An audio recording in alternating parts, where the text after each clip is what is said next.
नमस्कार, मैं प्रांशी राठौर और आप देख रही हैं नेक्स्ट 9 न्यूज। एक बार फिर से स्वागत है हमारी स्पेशल प्रोग्राम आमने सामने में, जिसमें हम चर्चा करेंगे यूपी की सियासत के बारे में। यूपी की सियासत में इन दिनों काफी बड़े बदलाव देखने को मिल रहे हैं।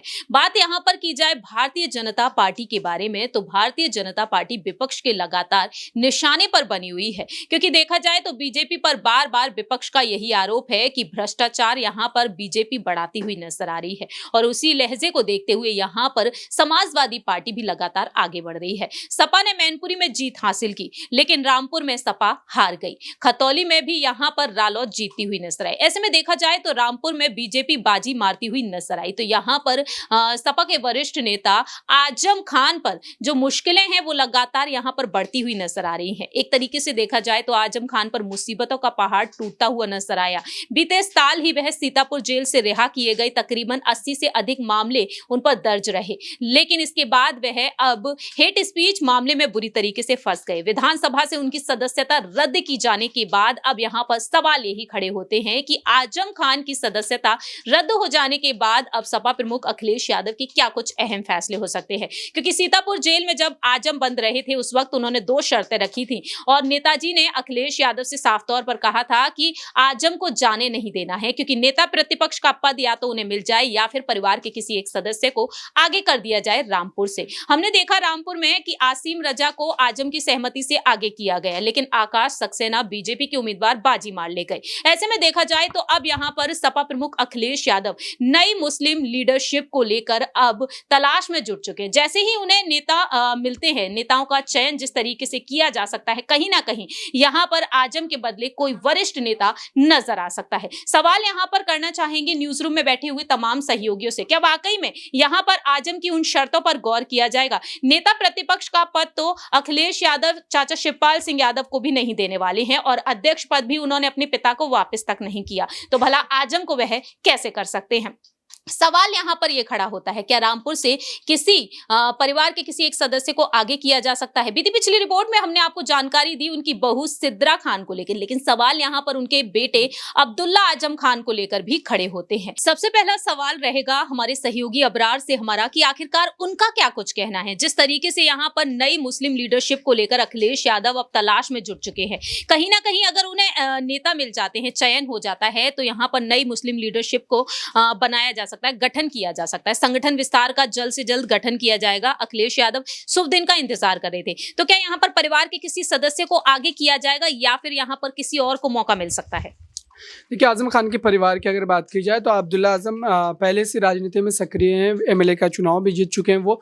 तो ऐसे में हो सकता है कि अखिलेश यादव के द्वारा उनको काफ़ी आगे बढ़ाया जा सकता है। लेकिन अभी तक जिस तरीके की जो है बातें कही गई अखिलेश यादव के द्वारा या उनके जो कदम उठाए गए हैं, उससे ये नहीं लगता है कि वो आजम खान के परिवार को भी आगे बढ़ाना चाहते हैं।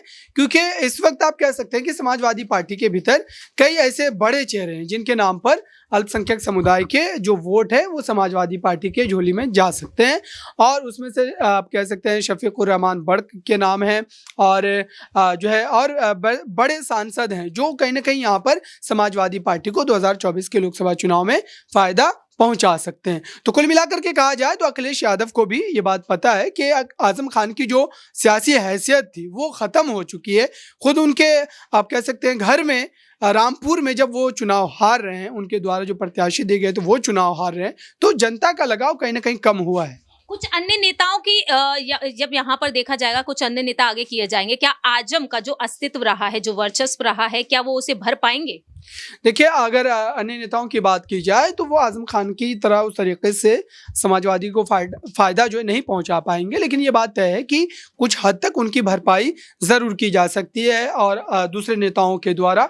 लेकिन आजम खान एक बड़े नेता माने जाते थे, मुलायम सिंह यादव के ज़माने से लगातार वो पार्टी में सक्रिय थे और जाहिर सी बात है कि जितनी राजनीतिक अनुभव है उनकी, उतनी अभी जो है किसी भी नेता की समाजवादी पार्टी में नहीं है इस समय। जैसा कि यहाँ पर अबरार ने अपनी बात रखी, आगे हम राय लेना चाहेंगे यहाँ पर कशिश से कि उनका क्या कुछ कहना है। देखा जाए तो आजम यहाँ पर जिस तरीके से अपनी विधानसभा से सदस्यता रद्द भी करवा चुके हैं, ऐसे में देखा जाए तो योगी सरकार के नेतृत्व में जो फैसले लिए गए हैं, क्या कशिश वाकई में लगता है कि आजम खान का वर्चस्व एक तरीके से अब सपा में खत्म होता हुआ दिखाई दे सकता है, क्योंकि उनका औहदा मुलायम सिंह यादव जितना बताया जाता है? देखिए, दिखाई दे रहा है ये सब तो कि यहाँ पर उनकी इंपॉर्टेंस जो थी पार्टी में वो पूरी तरीके से खत्म हो गई, क्योंकि कहीं ना कहीं अखिलेश यादव को डर है यहाँ पर कि जो इल्जाम एक समय पर आजम खान पे लग रहे हैं वो अखिलेश यादव पर भी लग सकता है अगर वो उनका साथ देते हैं। आप ये देखिए कि एक स्ट्रांग नेता की पहचान होती है कि वो किसी न किसी पद पर यहाँ पर रहे और यहाँ पर जनता को अपने साइड कर पाए, और मुझे लगता है कि आजम खान अब उतने स्ट्रांग नहीं रहे, क्योंकि आजम खान के चेहरे और उनके नाम पर ही चुनाव लड़ा गया था रामपुर में, तो और हमने देख लिया कि क्या हुआ। विधानसभा ही नहीं बल्कि लोकसभा का उपचुनाव जब हुआ था तब भी हार का सामना ही करना पड़ा था, तो वो बात नहीं रही आजम खान में। इल्जाम उन पर लग रहे, अखिलेश पे लग सकते, शिवपाल पर लग सकते, तो इस बात का डर यहाँ पर है। अब अखिलेश यादव को दिखाई दे रहा है कि शिवपाल सिंह उनके साथ है तो उन्हें किसी और की जरूरत नहीं है। अब आपने यहाँ पर एक और बात कही थी कि आजम खान की क्या परिवार में से किसी को यहाँ पर मौका दिया जा सकता है, तो मुझे लगता है कि शायद नहीं। क्यों नहीं? क्योंकि जब पहले चुनाव हुए थे तब भी ये कयास लगाए जा रहे थे या तो तंजीन फातिमा को आगे किया जाएगा या फिर उनकी बहू सिद्रा को, लेकिन किसी को भी आगे नहीं किया गया। आसिम रजा पर दोबारा दाव लगाया गया जबकि वो पहले भी हार का सामना कर चुके थे। तो यहाँ पर पार्टी से अगर खुद ही साइडलाइन हो जाते हैं, आजम खान नहीं यहाँ पर बातचीत करते, तो शायद मुझे लगता है उनके लिए बेहतर है। कहीं ना कहीं पार्टी से उन्हें भी ऑफर्स आ ही रहे हैं। जाहिर सी बात है, यहाँ पर देखा जाए तो आजम के परिवार के किसी एक सदस्य को अगर आगे करना होता तो शायद बहुत पहले ही कर चुके होते। बात यहाँ पर करेंगे कपिल से कि आखिरकार उनका क्या कुछ कहना है। जो सियासी माहौल इस वक्त समाजवादी पार्टी में देखने को मिल रहा है, कपिल आप भी उससे बखूबी वाकिफ हैं। आजम के लिए अब आपको क्या लगता है, क्या अब अखिलेश यादव की कुछ रणनीतियां वाकई में यहाँ पर उनके लिए होंगी? क्योंकि योगी सरकार के नेतृत्व में कड़े एक्शन उनके लिए लिए गए हैं, वह बचा तो नहीं पाए हैं आजम को इन केसों से, लेकिन अब यहाँ पर आजम खान का क्या कुछ रुख हो सकता है, क्या कुछ फैसला हो सकता है? बिल्कुल, आजम खान जो है वो लगातार कोशिश यही कर रहे हैं कि भले ही वो उनकी विधायकी रद्द हो गई हो, वोटिंग राइट उनका चला गया हो, लेकिन कोशिश ये है कि राजनीति में रहा जाए, क्योंकि अगर वो राजनीति में नहीं रहेंगे तो लगातार जिस तरीके से हमने बीते दिनों देखा कि योगी सरकार के ताबड़तोड़ उन पर फैसले हुए, उनके तमाम केसों को निकाला गया और उन पर सजा भी कहीं ना कहीं सुनाई जा रही है। लंबे समय तक वो जेल में रहे, जेल के बाहर आते हैं, फिर सुनवाइयों का दौर शुरू हो जाता है और उसको लेकर कहीं ना कहीं वो बचते हुए नजर आते हैं। तो उनका बड़ा फैसला होगा या नहीं होगा, उससे ज्यादा जरूरी ये हो जाता है कि अखिलेश यादव क्या उन पर जो है वो मेहरबानी करते हुए नजर आएंगे, क्योंकि जब तक वो सत्ता में थे, वोट बैंक उनके पास था, तब तक उनकी पूछ थी, लेकिन जैसे ही जो है वोट बैंक उनके हाथ से गया या फिर सत्ता में उनकी वो बड़ी धमक जो है वो खत्म हुई है, उससे कहीं ना कहीं वो मुश्किलों में पड़ते हुए नजर आ रहे हैं। जाहिर सी बात है, देखा जाए तो कहीं ना कहीं आजम खान की मुश्किलें आगे भी बढ़ती हुई नजर आ सकती हैं। आगे यहाँ पर देखा जाए तो आने वाले वक्त में आजम के लिए क्या कुछ अहम फैसले हो सकते हैं। राय यहाँ पर छोटी सी लेना चाहेंगे आसिफ जी से कि आखिरकार उनका क्या कुछ कहना है, क्योंकि देखा जाए तो अब आजम को लेकर इस वक्त तमाम तरीके की खबरें जिस तरीके से सामने आ रही उस पर गौर किया जाए तो आसिफ जी, यहाँ पर जिस तरीके से दावा किया जा रहा है नई मुस्लिम लीडरशिप को लेकर, अखिलेश के मुताबिक नई मुस्लिम लीडरशिप में आखिरकार कौन कौन से नेता अब आ सकते हैं और आजम का यहाँ पर क्या कुछ फैसला हो सकता है? बिल्कुल, देखिए आखिर में आपने नाम लिया आजम खान का। एक वक्त था जब आजम खान एक कद्दावर नेता भी थे। अब देखिए उनकी जगह, देखिए उम्र भी हो गया, 27 महीनों के बाद जेल से बाहर आए, लेकिन अब मुझे लगता है कि उनके बेटा ही, अब मुझे लगता है कि मुसलमानों के तौर पर अगर हम देखते हैं, क्योंकि देखिए बीजेपी के योगी मंत्रिमंडल में भी देखेंगे तो सिर्फ एक ही है, दानिश, उनको जगह मिली, लेकिन मुसलमानों की संख्या वैसे भी कम है। मुझे लगता है कि अब आजम खान के बाद अब्दुल्ला की बारी आएगी। मुस्लिम वोट बैंक को वह उस तरीके से संभाल पाएंगे जिस तरीके से यहाँ पर आजम ने संभाला, 10 बार वह विधायक रहे। और दूसरी ही तरफ देखा जाए तो सिद्रा भी यही कहती हुई नजर आई, उनकी बहू, कि अगर आजम खान चाहेंगे तो वह डेफिनेटली आगे बढ़ना चाहिए। हाँ बिल्कुल, देखिए इसमें कोई शक नहीं है। अब जरूरी नहीं कि जैसा बाप ने किया वैसा बेटा करेंगे, क्योंकि देखिए उस वक्त की राजनीति अलग थी।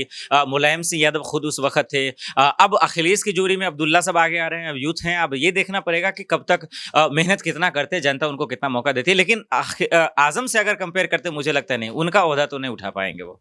जाहिर सी बात है, यहाँ पर देखा जाए तो कहीं ना कहीं आजम के बेटे अब्दुल्ला आजम खान को भी आगे किया जा सकता है, लेकिन सवाल यहाँ पर यही खड़े होते हैं कि फर्जी सर्टिफिकेट के मामले में अब्दुल्ला आजम खान भी बुरी तरीके से फंसते हुए नजर आए हैं। अब देखना दिलचस्प होगा कि वाकई में यहाँ पर अखिलेश यादव कुछ अन्य नेताओं का चयन करेंगे या फिर अब्दुल्ला आजम खान को आगे करना पसंद करेंगे। इस पर आपकी क्या कुछ राय प्रतिक्रिया है, ये आप बता सकते हैं कॉमेंट सेक्शन में। फिलहाल के लिए हम चलते हैं, बाकी की तमाम अपडेट्स के लिए आप देखते रहिए Next 9 न्यूज।